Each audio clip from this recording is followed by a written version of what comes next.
My name is Lynn Lomibao. I am with the Socialist Party USA. I was part of the organizing committee for this conference and very honored to be a part of it.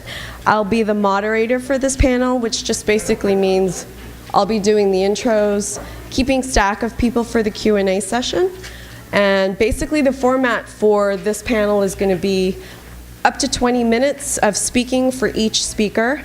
I'll introduce each speaker, and then we'll have about an hour for Q&A. So get your questions ready so we can keep these folks engaged. Our first speaker is Miguel Diaz. He's a volunteer with Revolutionary Autonomous Communities, Los Angeles, RAC-LA.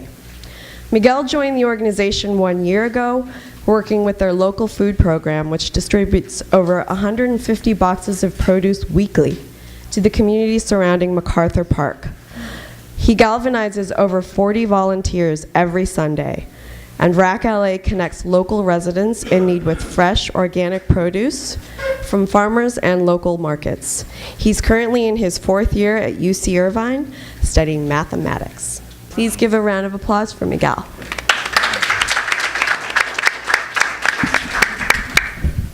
Hello, everybody. My name is Miguel.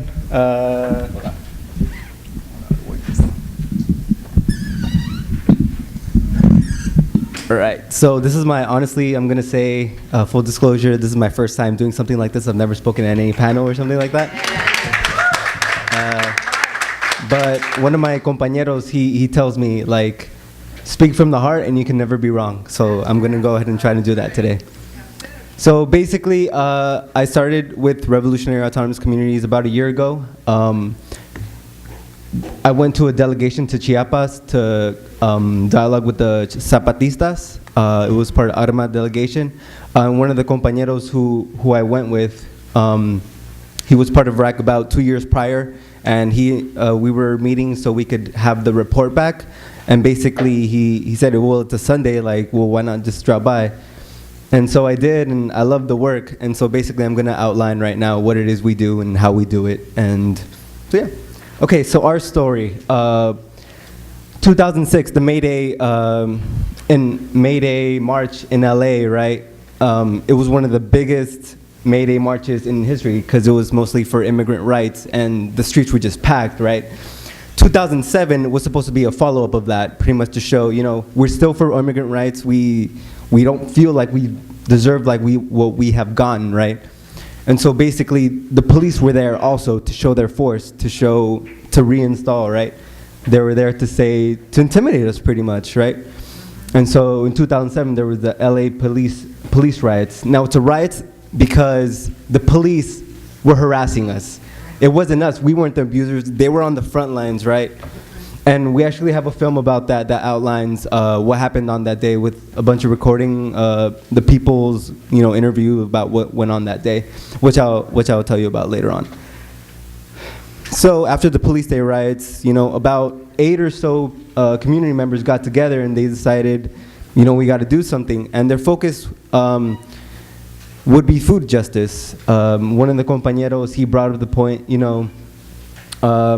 well, he was inspired by the Black Panther Party, which basically, about the food for students program in the morning, right? And so basically, it was the same thing. Initially, it was actually another comrade. He was against it, just because we're trying to organize with the defenseless, right? The immigrants, people who don't have any rights. So initially, there were some concerns, but eventually they went through with it. Initially, the way it started was there was peanut butter and jelly sandwiches, and they would go out around midnight to around the LA area, Hollywood, and just distribute peanut butter and jelly sandwiches. But after reevaluating, like, how is this really autonomous? What are we doing? We're not really self-sustaining ourselves. So after some more thinking, eventually came the food program. Now, Revolutionary Autonomous Communities. To me, I want to interpret this a little bit. Revolutionary. It's setting up another way of organizing, right? Too often we're born into this system. We're all victims of post-traumatic stress disorder of capitalism, right? We all have the hierarchies in us. We're taught to live a certain way, And it's about time, like we start making other forms of existing where we acknowledge our humanity as human beings, right? Autonomous, to me, that word is very powerful. It means self-sustaining. It means able to not rely on other people for what it is you need yourself. What is a human right for yourself? Food, right? And in communities, we're building communities. We're in MacArthur Park. We're in MacArthur Park for a reason, right? It's symbolic. It was a place where the police riot took place. We're there to take a stand. We're taking space, right? We're there to show that we're there. We're present. We want to be there, and it's ours, right? It's ours. It never was theirs. It was taken from us, but we're taking it back. The way we're set up, we're not a religious group. So I'm sure, I don't know, for folks who've ever been to MacArthur Park, you'll see a lot of religious groups, a lot of people on megaphones and stuff like that. There's a lot of homeless people, unfortunately, as well. We're non-hierarchical. We don't believe in bosses or managers. We don't. That's what the system is set up for us already. We don't want any of that. We're not a nonprofit. We don't want to fall into that nonprofit industrial complex bullshit. Oh, sorry. Right? Because again, like it's going through the government, which is the same system that attacks us, that hurts us, and we don't want to take a part of that. And another important aspect is that it's volunteer run. We're there because we want to be there. Now, from the 8 members, just to show like something so small can grow into something huge, where we're distributing about 150 boxes of food for families every week. From what it started as initially 8 people, and now we're about 40 volunteers strong every week that come out there. Okay, so why food justice? We feel that right now, at that time, there are people who are going hungry, right? And specifically in Los Angeles, the MacArthur Park area, this is an issue that we want to tack on. We're essentially building a model, right? A non-hierarchical, non-profit, revolutionary system, and we're just creating a model, right? It's exportable. It's totally exportable. Anybody else can do it in any other place, 10 miles away from us, and that's what essentially we're doing. We're building a model. So food is our concern there, but honestly, it can take a form of any other sort of way that any other city, any other group of people decide. Yeah. And let's see. Food is universal. Food is a human right. That's what my shirt says. Food justice is a human right. Derecho de comida es un, or justicia de comida es un derecho humano. Yeah. And so, all right, let's talk about the food program. So starting at 8 a.m., some compañeras are there like bright and early. They set up trash cans. They take it from the park. They save some spots for the trucks that are going to come in later on to drop off the food. Essentially, it doesn't start on Sunday. We're there 5 o'clock Saturday morning to pick up boxes and boxes and boxes of food from local supermarkets. This was food that's perfectly edible but was going to be thrown away. So it's dumpster diving without the dumpsters, essentially. We're liberating that food and giving it back to the people. Again, that point is so important, right? Food was going to be thrown away for aesthetic reasons. It doesn't look pretty. It's not sellable. The stores don't want it anymore. But it's perfectly edible. And that just goes to show. Well, I'm sure you know it goes to show the system's fucked up, essentially. So I also wanted to point out, I don't remember what I wanted to point out. Okay, so 5 o'clock in the morning we're there on Saturday. Go back to Sunday morning. The truckloads, they come in after they saved it in the alleyway. They come in, and then there are already volunteers there by 10 o'clock, 11, and then we essentially put them on the curb. At that time, we really use all the resources we have. So the boxes themselves that the food comes in, we use that. We empty out the veggies, sort them out, whatever, and then we take these empty boxes, and if they're good, they're not wet or whatever from the bottom. We either re-sturdy them with more cardboard, and then we set them up. So we set up like a line. From there, we have meeting, like a junta, at 11 o'clock in the morning. That's when we discuss what's going on, what do we want to do in the day, any news that's happening, events, workshops that we're having that day. And that actually we rotate, right? Everybody has a turn, so everybody has a chance to speak. So again, it's like non-hierarchical. We don't want any one voice like projecting their own opinion at one given time, right? Because at the same time, if only one voice is speaking, then that's holding back the entire organization. So after the meeting, we just get to work. Some señoras are there. They make food for the volunteers to make sure they're well fed, like, because sometimes at home they may not eat. I know me personally, I bike from over here. I'm from Culver City, and I bike about 10 miles down there to MacArthur Park every morning, or every Sunday morning, and sometimes I don't get breakfast. So it's really good that breakfast is provided, lunch is provided, and then dinner is provided as well after the food program is over. So maybe about 1 or 2 o'clock, once another truck comes by, we go to the farmers market. We've made networks with them. We've created relationships with them so that we can go and ask for food, and at the same time, we're helping them out. We're helping them close down the shop, take down the tents, put the food back in the baskets, put them back in the truck, stuff like that. So I'm one of the people who goes to the farmers markets, and basically, yeah, we just go and help out. It's mutual aid instead of charity, right? It's a different way of working, right? Mutual aid is voluntary. It's based on human relationships as opposed to charity when there's a hierarchy, right? You help me, I'm gone, and that's it. There's no human relationship. There's no human contact. So yeah, we load up another big truckload of fresh, organic veggies that will now be available to people who don't usually have access to organic, healthy food. And at that, it's free. Like, everything's completely free, the box that we give them. So we go back to MacArthur Park, and again, we're still distributing. We want to make sure that every box is about the same. Every box, it's equitable, so everybody gets the same thing. So then around 4 o'clock, that's when we start distributing the boxes. Also, for a donation of $1, it's totally not mandatory, but if you have $1 to spare, you can get a bag of rice and beans as well. And again, that $1 is not going to be pocketed by the members. It's going to go back into the rice and beans program, which is buying like sacks of 50-pound bags of rice and beans, and then that'll go back to the program to buy more and more and more. Okay.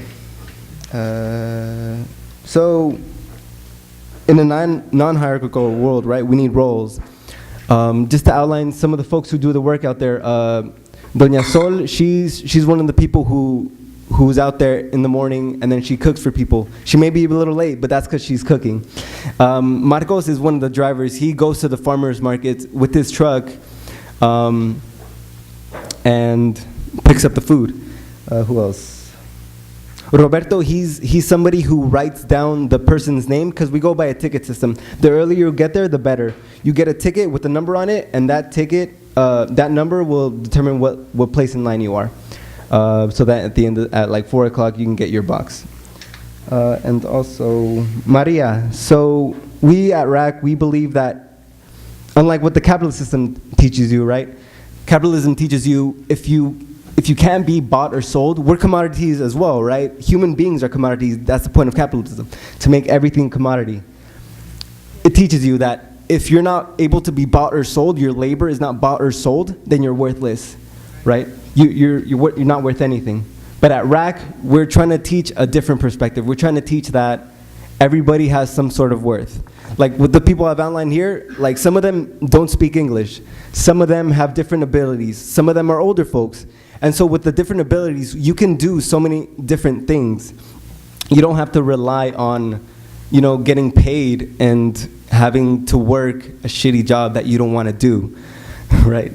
And for our volunteers, for anybody who's interested, it's only one requirement, the wanting to work. Because again, we're trying to teach another form of doing. We're trying to create a world in which it's a reflection of our own humanity, a world in which many worlds fit, as the Zapatistas say.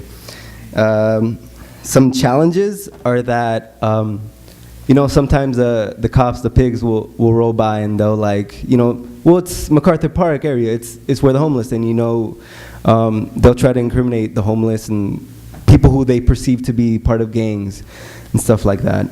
I heard a story in which a cop pulled up once we were distributing the food, and they started grabbing the boxes so it could seem like they were the ones who like put in the work, when they just showed up at the end to like distribute out the boxes. But like we told them, like, we don't want you here, we don't need you here. Like, we protect ourselves. Another issue is language, right? I have the privilege of being bilingual. Some of the other folks only speak Spanish. Some people who come pick up the food, they only speak Korean. So that's a challenge, right? But at the same time, it's something beautiful because food is universal, right? It's something that we all need. So at the same time, like, even though we don't speak the same language, we can still agree in the work that we're doing, right? The work that like food is a human right, and then yeah. About that. All right, so that's the gist of the food program. I can probably answer some questions if you have any later on about any other specifics. Some other things is that we're trying to save up enough money to get a new space. We're trying to get a space in which, you know, the volunteers at RAC could use it to their benefit.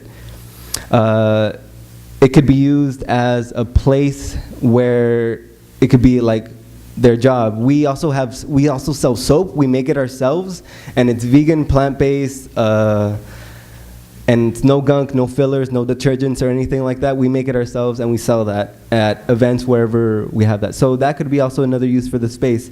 We also want to have, like, you know, free clinic sessions, because there's some doctors, some volunteers. One volunteer that I know of who's a doctor, and then she could totally use her skills to give back to the community.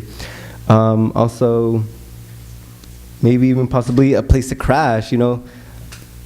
There's a lot of homeless people, and the volunteers, I've heard a story of, I think it was 2 weeks ago, two of our compañeras, they recently lost their house, or like they're getting evicted out of their apartment. And so things like that, just like a place to stay where you have shelter, essentially, one of the essentials to be a human being. We also make our own t-shirts. We have a space at a garden about 10 by 10 feet.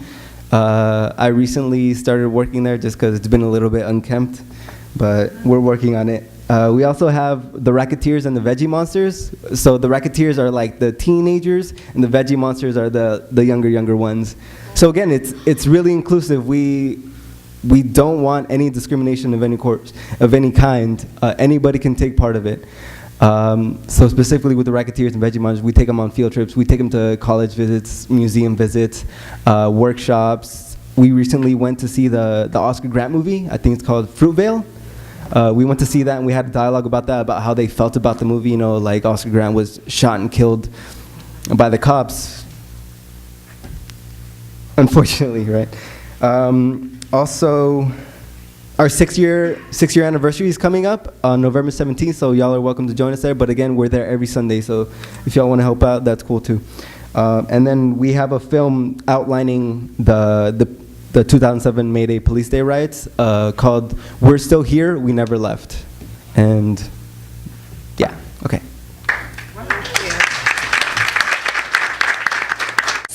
Our next speaker is Luis Rivas. I am proud to call him a good friend of mine. He's a full-time student at Cal State Northridge, where he is majoring in journalism with an emphasis in Chicano studies. He's a member of the Southern California Young Communist League, which does work in and around LA, empowering communities, working with other groups and individuals that believe in radical left unity and a comprehensive and revolutionary substitute for capitalism. He has been a part of stopping the city from impounding cars that belong to undocumented immigrants, counter-military recruitment, aiding a collective in El Salvador, harvesting indigenous and natural seeds, and several other projects. Please welcome Luis.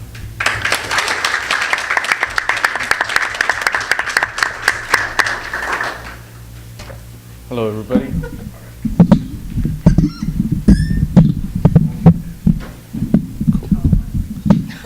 Sorry for being tall. Right, so thanks to Lynn, to Mimi, and to all the different organizations and people that made this possible. Like Lynn said, when I joined the Southern California Young Communist League in 2008, one of the main things that we organized around was like the necessity to like organize as like a radical anti-capitalist left. We saw a lot of infighting, sectarianism within the left, which we still see today. But we felt it was really important because like there were so many commonalities, and I think we just did a quick little analysis. We're like, whoa, a lot of us we share way too many things in common and not so many things that we can consider like fundamentally divisive, right?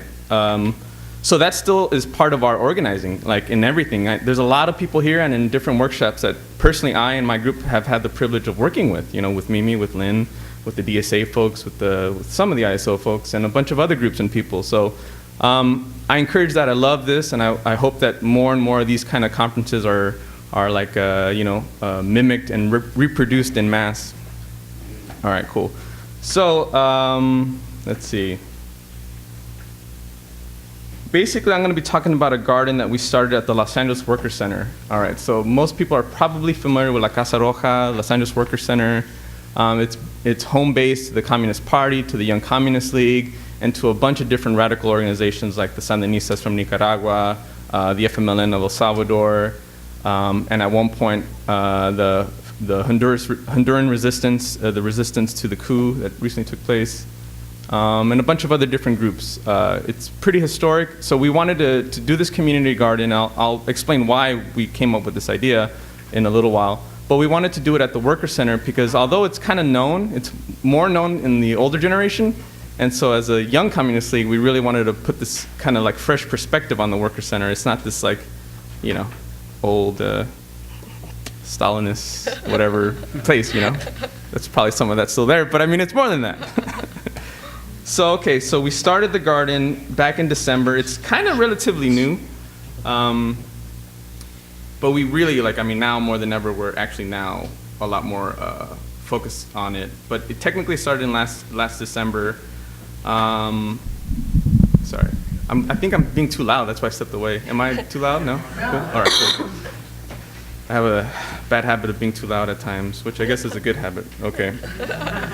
So, right, we picked the name Jardín Caracol because as a Young Communist League, we're very inspired by the Zapatistas, and we have a lot of friends that actually went down to the Escuelita this year recently, and one of our core members was a YCLer, a Young Communist League member in Mexico, in Nayarit, and when he came to the States, he was telling us about all the dope work that his group was doing with the Zapatistas, and we're like, that's dope, you know, like we want to do something like that too. So that's when the idea of the community garden came into be.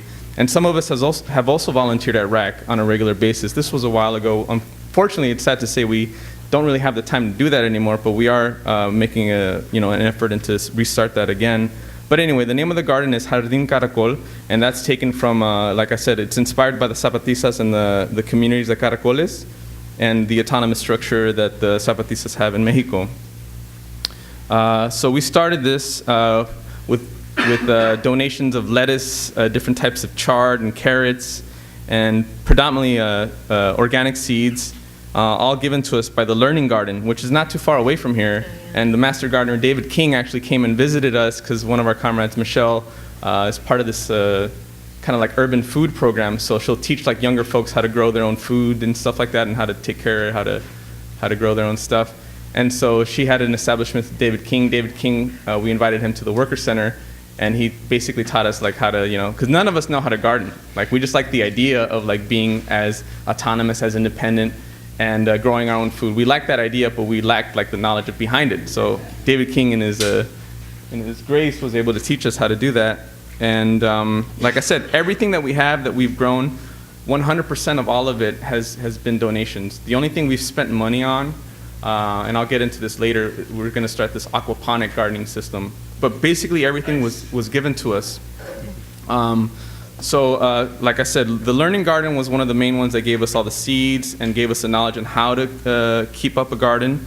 And I mean, I have all this information too. I wrote their addresses down and stuff if anyone wants to know. But there's also like a collective that meets there, the Seed Library of Los Angeles. And they basically, this is a dope-ass group that exchanges seeds. And the whole idea of like seed saving is really, really revolutionary, especially in the face of Monsanto and these organizations that are trying to like basically have a monopoly of seeds. Would actually, they do have a monopoly on the seeds.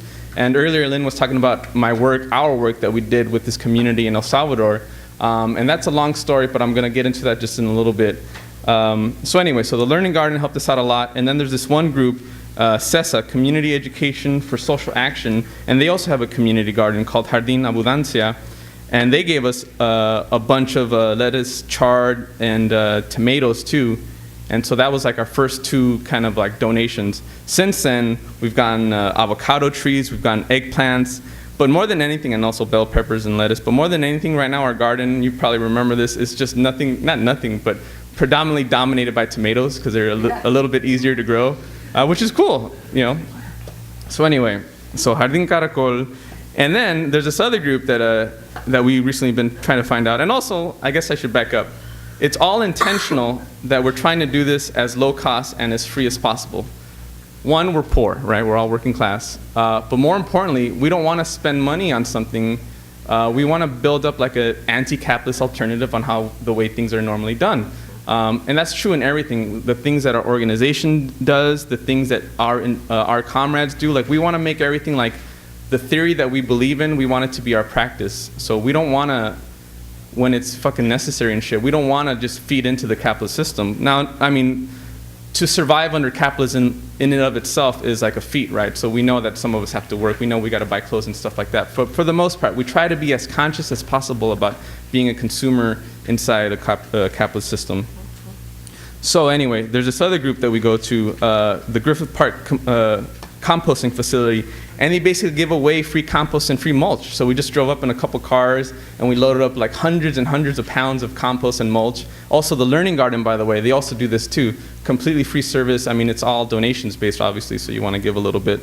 But yeah, all of our compost, which we have 2 compost heaps now at the Worker Center, all that was completely free. They even gave us a composting redworms for free. You know, we gave them a couple bucks. So anyway, I guess the point in me saying this is that there's kind of like collective understanding of how necessary and just good it is to have community gardens. And there's like mutual aid groups in place that will help you out in that. And everyone's super, super dope. At least in our experience, everyone has been completely supportive. Okay, so what we do, like I said, we've given plants, produce to local families in the Mid-City area, which is where the Los Angeles Workers Center is based out of. So the cool thing in this is that, well, also guests and volunteers that also work at the Worker Center, or they just stop by for parties or whatever. But also there's like an apartment complex to the right of us, and apartment complexes are really, really interesting. There should be like a psychological study on them, I'm sure there is. But it really just divides people, you know, like you're living on top of each other, but you don't even know your freaking neighbor. So that was another reason why we started this community garden. It was like this I wrote it down more eloquently, but it was basically like this effort into like try to reconnect disconnected, alienated communities, which comprise like most of, if not all of society, at least under capitalism. So we have to relearn collectively collectivism, or at least like preserve what it means to be kind, to be supportive, to be compassionate, and to build with mutual aid. In short, we have to preserve what it means to be humane under an inhumane system, under inhumane superstructure, which is capitalism. So I guess it's kind of like spiritual why we do this community garden. Like we want to be good people, we want to feed people, like basically, but we also want people to continue to start to talk to each other and to like fucking know that like we're all part of the same like humanity and we need to care for one another. And to be communist, to be anti-capitalist, that's what that means. Like once the system withers away or is destroyed, like there has to be like an amazing, beautiful new humanity that takes it over. You know, we can't call ourselves socialists, communists, anarchists, or whatever, and still continue to like destroy our planet. I think that was a great point that the woman at the earlier, Lisa said. You know, like that's a great point. I'm going to go off on this little tangent. Like I don't care what you call yourself. If you are now in power and you recklessly are just destroying the earth, almost at the same rate that the capitalist predecessor was. Like, you know, I don't care what you call yourself. You really do have to make climate change and environmentalism, like the sustainability of this earth, the main priority, right? It's almost common sense, but we have to really like fight for that ideologically. Like, no, it has to be part of your freaking party platform, you know? So anyway, I'm all for that. We all are. The SoCal YCL, we developed our points of unity. That's one of the main ones. Like that's the hierarchy. That's the main thing. I mean, we do believe in hierarchy a little bit, but the main priority is the earth. Everything else has to be subordinate to that. All right. So, thank you. So we've given out plants, we've given out produce to people.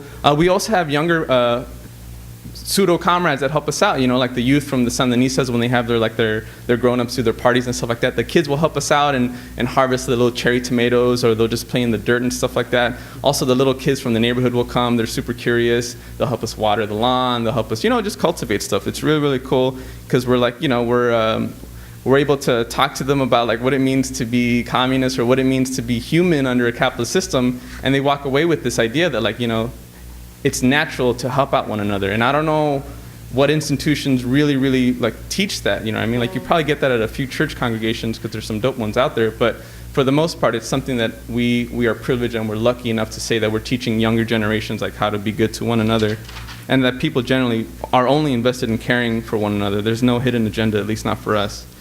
All right, so as communists, we believe in sustainability, growing as much of our own food as possible to get a better sense of where our food is coming from. If we plant the seed, if we plant the plant, we know basically where it's coming from. If you go to a market, and they're going to be talking about this later, but you don't know what the hell is inside your food, what kind of genetically modified organisms, preservatives, and all this like crazy ass shit is in your food. At the very least, if we get it through David King or through the seed library, if we get stuff that is supposed to be organic, and we somewhat know what's in our soil, and that's why the aquaponics system is really the superior way to go, but it's, it's kind of pricey and complicated.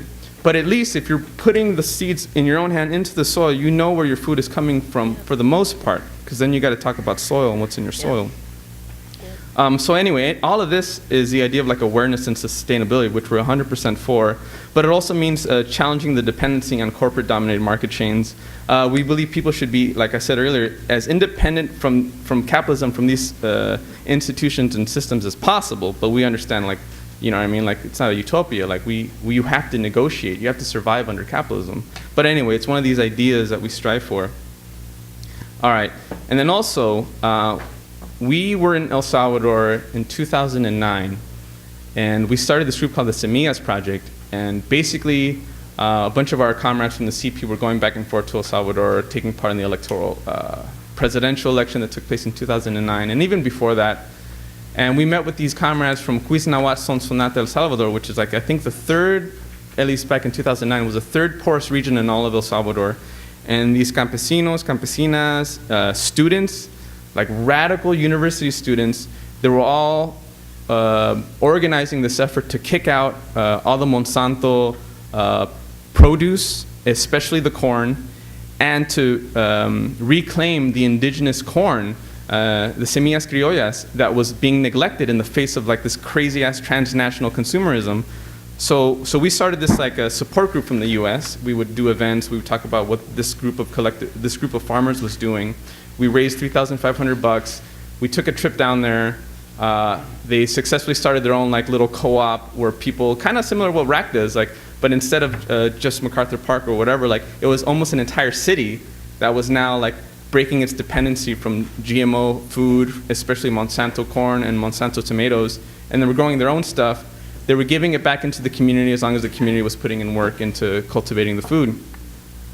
And this group was led by a lot of people, but mainly by this woman named Rosa. And so we still kept in contact with her. That stuff really, really revolutionized us when we came back into the States. We're like, damn, what the hell are we doing here? We need to really reprioritize our priorities. And so that's when the idea of the community garden came into be. Like, we wanted to teach people how to garden, to feed people, and to also put like a political context to it, because I mean, stuff like this is great, but it shouldn't have to be this way. And we really like the idea, like RAC and other efforts into like making these projects replicable. You know what I mean? Like, it's not just something that because we went to school or because we were taught by whatever the hell. Like, it's easily replicable, and people should do it in mass, right? And in fact, on another tangent, that's kind of like a really interesting way to think about like one of these, Lisa was talking about, like, we have to think of new methodologies and new strategies or whatever.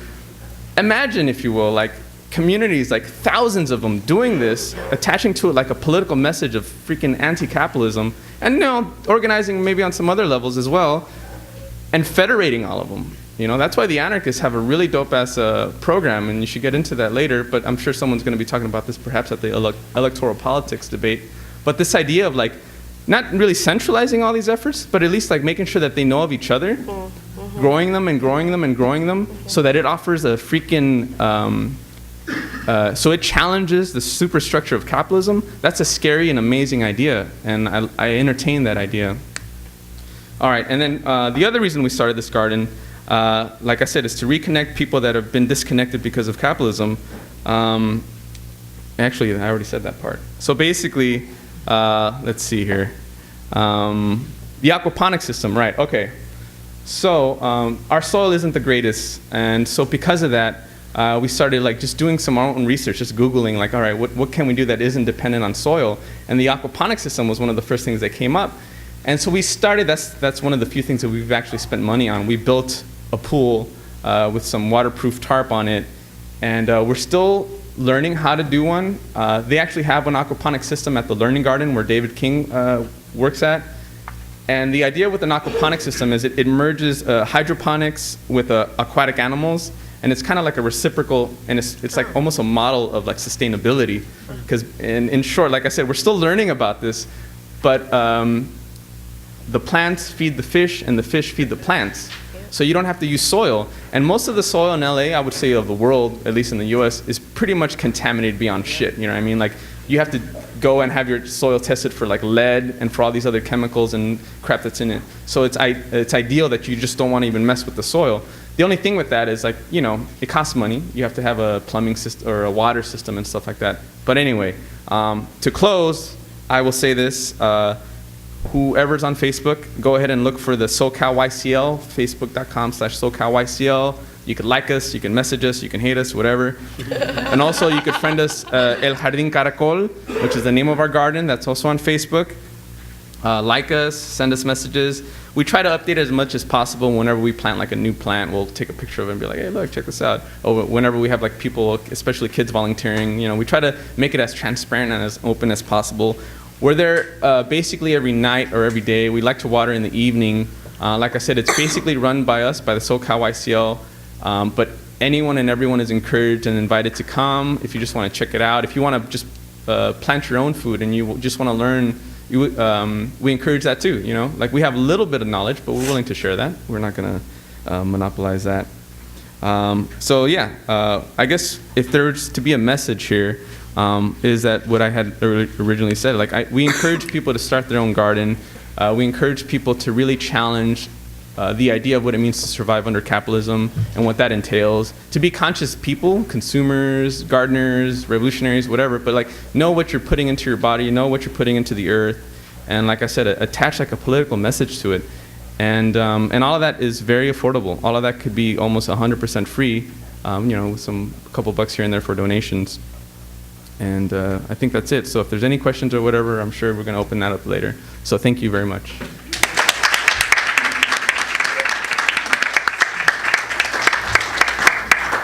Woo. Our last speaker, we're very excited to have. Her name is Annette Aguilar.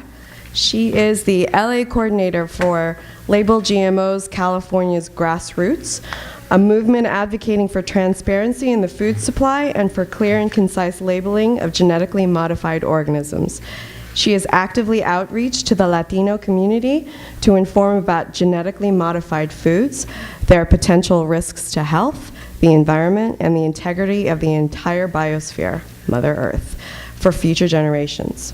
Most importantly, Annette has a lifelong commitment to fiercely protect native corn from GMO contamination in order to maintain the genetic heritage and staple food of the people of corn, the indigenous people of the Americas. She is currently spearheading with the Biosafety Alliance a campaign against GMO tortillas and advocating for non-GMO corn to be available in communities of color. Please welcome Annette. Well, it's not the first time I speak up, and I'm invited to speak, but I always get nervous though. So anyway, I have to do it, though. It's not like, oh, if I'm nervous, should I go because I get nervous? No, it's like I have a job to do, and so that's why I'm here. So, I've been part of a growing movement in California, which is native dances, Michiko Dances, and I've been part of this, which is, they're called Aztec dances. And I've been part of this movement here in California for the last 20 years. And part of the dances, we've learned to reconnect with our Mesoamerican culture. So part of that was to celebrate, we've been celebrating, I have been celebrating and being part of this festival for the last 20 years. We've had, here in the LA County, we've had Fiesta del Maíz, corn festivals. Why do we have corn festivals? As you've already heard, it's our staple food. So as indigenous people, we never take anything without being thankful for it.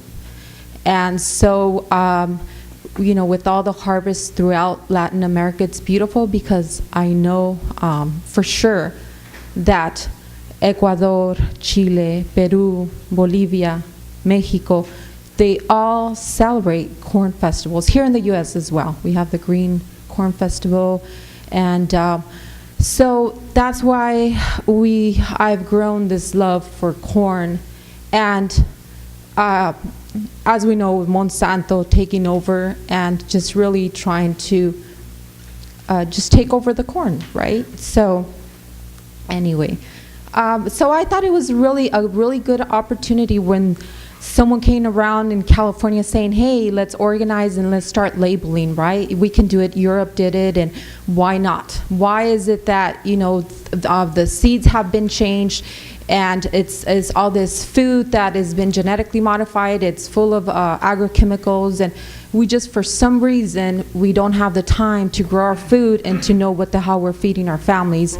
And so I thought it was perfect for me to join this movement of a lot of women, which I'm very happy. And I just said I think it makes sense to me. So I've been working with labeled GMOs and very proud of that. And it was a lot of work during Prop 37. I was very involved with Prop 37. I, along with my 16-year-old and my husband, we've been volunteering hours and hours. And the Prop 37, of course, you know, $50 million against, you know, a couple million that we were able to get from donations. They just, for a very small margin, it was 6 million against 6,300,000. So we lost by a very small margin. And you know, you can't really trust the voting system with all their, you know, whatever they use when we cast our votes.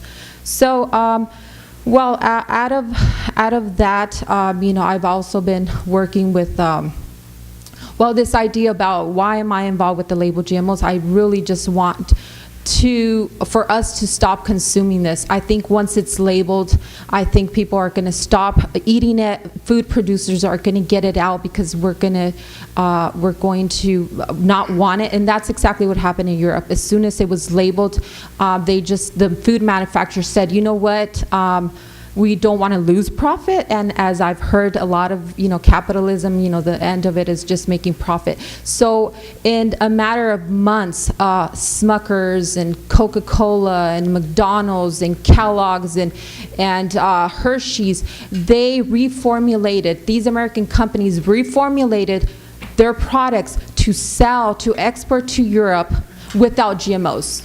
Okay, and what does that mean? They can do it for them, and the cost is the same, even cheaper. They can do it for us. So anyway, so just going back to the issue about the corn, which is why I'm here. I want for you guys to, you know, when you leave, that you understand a lot of us are migrants. I'm, you know, of course, I'm Latina. My blood is from here. I want you to remember that have migrated to this continent, and when you came here, what was offered to you, I don't think you guys, you know, came here as migrants, as gatherers and hunters. You have to understand there was already an agriculture here. There is already civilizations. There is already thousands of years of conocimiento, of knowledge of people that had put into the land, into the seeds, and had cultivated and had bettered the seeds for thousands of years. And what was given to you when you came as a migrant was corn. So the thing with corn now, the corn that we have in the U.S. has been completely tamed and contaminated and hybridized, which is ya no se reconoce. You can't recognize it to the native corn throughout the small farmers in Latin America. It's just so, I mean, it's monstrous. It's trash. It's dead food. It's a product of a technology in a laboratory. It's not food. So I want you to remember, please, that I've come across a lot of people that their economic situation gives them the right and the privilege to say, "Oh, I don't eat corn. It's you know, I can't digest it. It's no good." I want you to remember that there's still out there very nutritious corn, and we have to make sure we bring it back to all of our gardens. Because if these corporations can come and contaminate one staple food, they're just going to go after all of our staple foods. You know, we're talking about, and when they contaminate, when they modify a seed, they go after staple food. It's not to just make biofuel. It's to replace all of the corn, and we're just going to be stuck eating this type of corn. It's not just going to be to feed the cattle, and it hasn't been like that. This corn is not just to feed the cattle. It's not just for biofuels. It's also going to be, you know, for us to feed our children, right? It's, you know, so please keep that in mind. We want to bring the corn back to California for now. This is what I can do, right, where I'm at. We want to bring the corn back to the indigenous people here in California, to the Latinos, which do not have any access to non-GMO corn. I know where the non-GMO corn, most of it is processed. Non-GMO corn you find in Whole Foods, Trader Joe's, which are not in the East LA communities. And a lot of the farmers markets are not in those communities. And the big, huge farmers markets with a lot of produce are not in the East LA farmers markets. And they're not in the Pomona area, and they're not in the Huntington Park area. So anyway, I do want to show you this. Excuse me. We have, part of the work we're doing is that we have a non-GMO Corn Day celebration. It's not just a fiesta de maíz now. We want to make it, as the compañero says, we want to make it very political, and we want to teach, you know, Latinos that they're eating genetically modified corn and the consequences, and how for them to shop non-GMO. What are the alternatives? All of this at the same time that we go back and relearn how to grow our corn in our local communities, in our homes, wherever we can, grow our own food. But I don't know if we have, you know, that's going to take some time. So for now, we want to really just make sure that we start, you know, we're starting this campaign on that day, where we're going to have a petition. We're going to gather signatures and take it to Sacramento to Latino leaders, Latino politicians, demanding that they advocate for non-GMO corn to be available in communities of color. So this is our campaign, and during, you know, we're inviting to please support the petition of signatures. Anyone can sign this petition except children. I think they'll be biased from their parents, so the children cannot, but anyone else is welcome. I'm asking the organizations that are here that please contact, it's the Biosafety Alliance. You can find us on Yo Soy Maíz.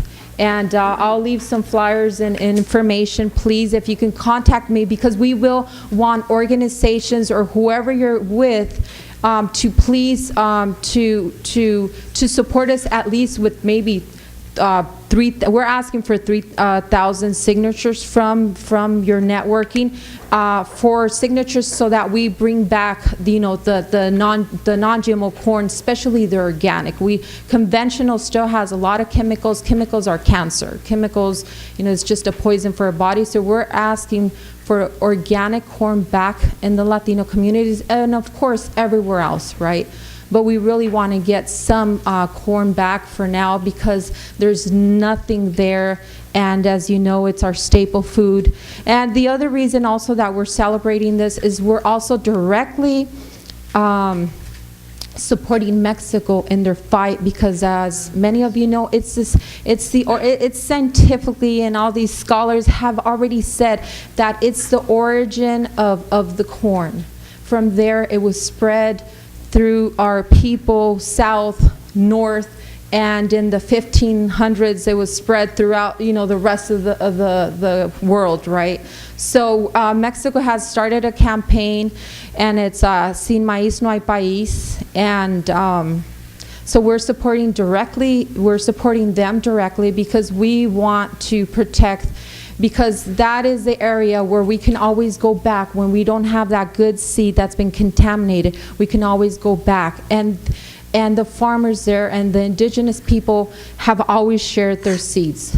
And we will be able to go back and have that reservoir, that living bank of seeds where they continue in their birthplace, in the birthplace of corn. It continues to be a strong strand of corn, nutritious, and of course, without any of, you know, the hybridization that is done here with the technology and all the agro-industrial, whatever it is. But we want to save those areas of origin, and I please invite you, everyone, to please come to this festival. It's the 29th. It's at MacArthur Park.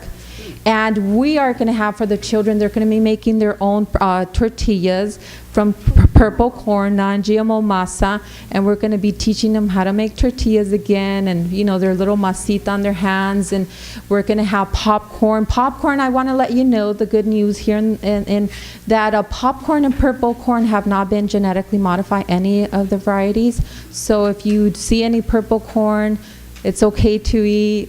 And so we're going to have plenty of corn tortillas, purple tortillas, a lot of food that we're going to make sure it's non-GMO that day. Music and ceremony, and please come and enjoy this festival and enjoy the culture of corn, celebrate food, and please support the non-GMO corn tortilla movement. Thank you.